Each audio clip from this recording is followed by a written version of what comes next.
Hello കൂട്ടുകാരെ, നമസ്കാരം. അരിയുണ്ട ഉണ്ടാക്കുന്ന വീഡിയോ ആണ്. ഇതിന് വേണ്ടിയിട്ട് ഞാൻ ചമ്പാവരിയാണ് കേട്ടോ എടുത്തേക്കണത്.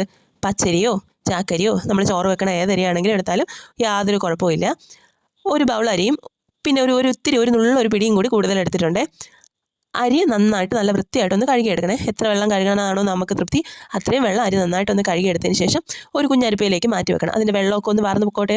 ഒരു 4-5 മിനിറ്റ് കഴിഞ്ഞതിന് ശേഷം ചുവട് കട്ടിയുള്ള ഒരു പാത്രം അടുപ്പത്ത് വെച്ച് കുതിർത്ത് വെച്ചേക്കുന്ന അരിയില്ലേ അതിലേക്കൊന്ന് തട്ടി കൊടുക്കണം. തീ ഇട്ട് കൊടുക്കുമ്പോഴത്തേനും ചെറിയ തീ ആയിരിക്കാൻ വേണ്ടിയിട്ട് പ്രത്യേകം ശ്രദ്ധിക്കണേ. അതിൻ്റെ വെള്ളമൊക്കെ ആ തീയിലൊന്ന് വറ്റി പോകുമ്പോഴത്തേനും അരി ഒന്ന് ഡ്രൈ ആകുമ്പോഴേക്കും ഒരു 4-5 ഏലക്ക അതിലേക്ക് ചേർത്ത് കൊടുക്കണം കേട്ടോ. ഇനി പൊടിച്ച ഏലക്ക നിങ്ങളുടെ കൈവശം ഉണ്ടെങ്കിൽ അതിപ്പോൾ ചേർക്കേണ്ട. ഈ അരി ഒന്ന് തണുക്കുമ്പോഴത്തേനും അതിലേക്ക് ചേർത്ത് കൊടുത്താൽ മതി കേട്ടോ. അരി നന്നായിട്ടൊന്ന് ചെറിയ തീയിൽ വറുത്തെടുക്കണേ. ചെറിയ തീ ഇടാൻ പറയണതിന് കാര്യം എന്താ വെച്ചാൽ ചിലപ്പോൾ കരിഞ്ഞു പോകാനോ അടുക്കി പിടിക്കാനൊക്കെ ഉള്ള ചാൻസ് ഉള്ളതുകൊണ്ടാണ്. അപ്പോൾ അരിയെല്ലാം നന്നായിട്ട് പൊരിഞ്ഞു വന്നു. തീ അണച്ച് കഴിഞ്ഞപ്പോഴത്തേക്ക് അടുക്കളയിൽ ഒരു ഹോമം നടന്ന മാതിരിയുള്ള പുക ഉണ്ടായിരുന്നു കേട്ടോ. സന്ധ്യ ആയതുകൊണ്ട് തന്നെ ജനൽ വാതിലൊക്കെ അടച്ചിട്ടുന്നുണ്ട്. പുക ഒന്നും പുറത്തോട്ട് പോകാണ്ട് വീട്ടിനുള്ളിൽ തന്നെ തങ്ങി നിന്നു.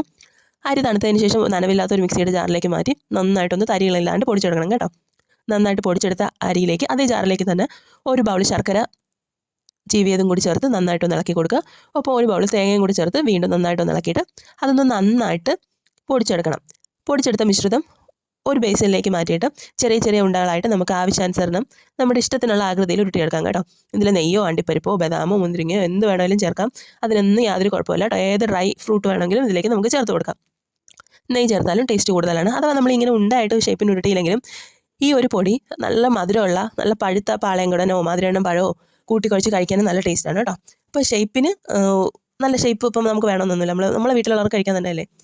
ഇഷ്ടമുള്ള ആകൃതിയിലൊന്ന് ഉരുട്ടി വെക്കുമ്പോഴത്തേനും നമ്മുടെ അരിയുണ്ട ഇവിടെ തയ്യാറായി.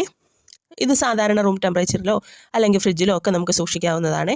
അപ്പോൾ ഇത്രയേ ഉള്ളൂ. നിങ്ങൾക്ക് ഇഷ്ടപ്പെട്ടാൽ നിങ്ങൾ ചാനൽ സബ്സ്ക്രൈബ് ചെയ്യുക, ലൈക്ക് ചെയ്യുക, സപ്പോർട്ട് ചെയ്യുക. താങ്ക്